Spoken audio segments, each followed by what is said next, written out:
Go on with paralytic squints. This is just similar. We've just talked about managing sixth nerve palsy. So this was a 35-year-old male who had a road traffic accident 1 year ago. Vision was equal on either eye. He had complaints of diplopia since then occasionally because the angle was so large. It was not a constant diplopia, but he was complaining of diplopia. There were no other neurological problems that he had. This was his 9 gazes, like we said in the earlier session. Start from the central point. You can see that there is a left esotropia and there is hardly any abduction in this case. And here it is fairly good, but here you can see that the left eye is not moving out. There was no abduction in the left eye. The FDT was strongly positive, and the active force generation test was negative, or there was hardly any tug we could feel when we tried to do the active force generation test. So, ask you, Rohit, have you ever seen a sixth nerve palsy where FDT is negative? So early onset, recent onset sixth nerves, the FDT would be negative. Negative, correct. And any other? It would be, yes, if the patient is able to use the paralytic eye for fixing. So he's able to fix with the paralytic eye. They're also fine. Yeah. Say, that is so one it is condition. important that not all sixth nerve palsies will have force reduction test positive.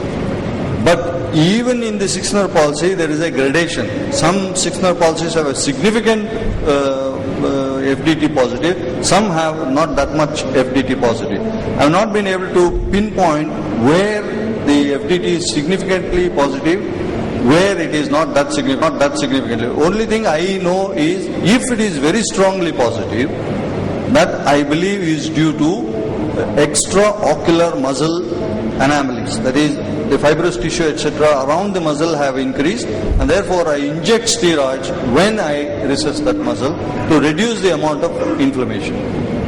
Like as was discussed earlier, also you have a lot of adnexal changes. So even after you recess the muscle, you should do an intra-op force reduction test to see if the conjunctiva is also very tight or not, and it might require a conjunctival recession also.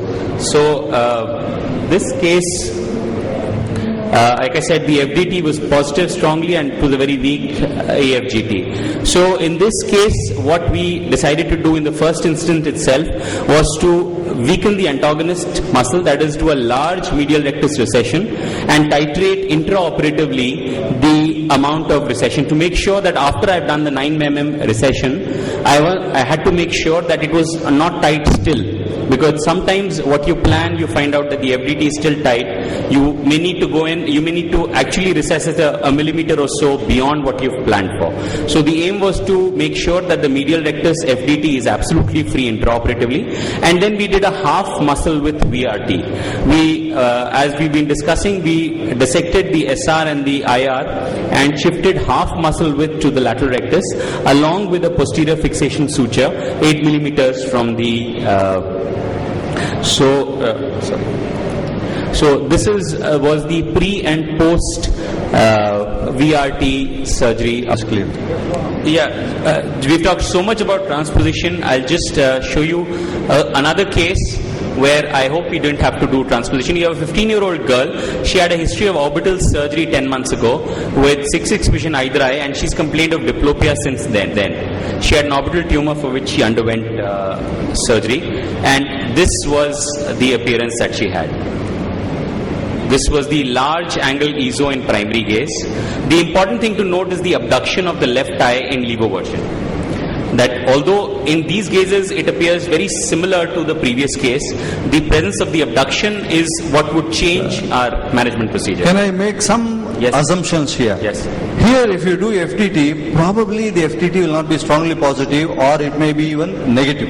Absolutely, yes. I mean, if the eye can move actually, voluntarily, if the eye would move, the FDT would not be tight for this at least. At the most, it would be, when you cross it beyond this, there may be a slight tightening. So FDT is most likely to be, if at all, very weakly positive. That's one. That's The second the point I would like to assume here is, since it is post-orbitotomy, it is more of a muscular damage causing the problem rather than the No. neural damage. No. Since it is a muscular damage, the sixth nerve is still getting all the neural impulses.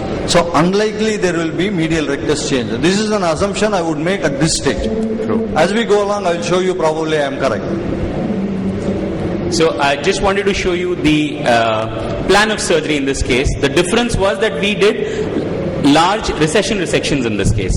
Rather than go ahead and do a transposition, like I said, if there is abduction is good, you know that the lateral rectus function is there. It may be weak, but it's still there. So you could do a large resection and augment that strength. So you get the lateral rectus function back. The advantage which Dr. Gopal has been pointing out is that here you're getting good movement in all the gazes, horizontal gazes here. Whereas in the previous case, your movement was definitely limited, even in the horizontal gaze. So if you can manage to get away with a recess resect procedure, your outcomes in enlarging the area of binocular vision would definitely be better as compared to doing surgeries which are not really physiological. So this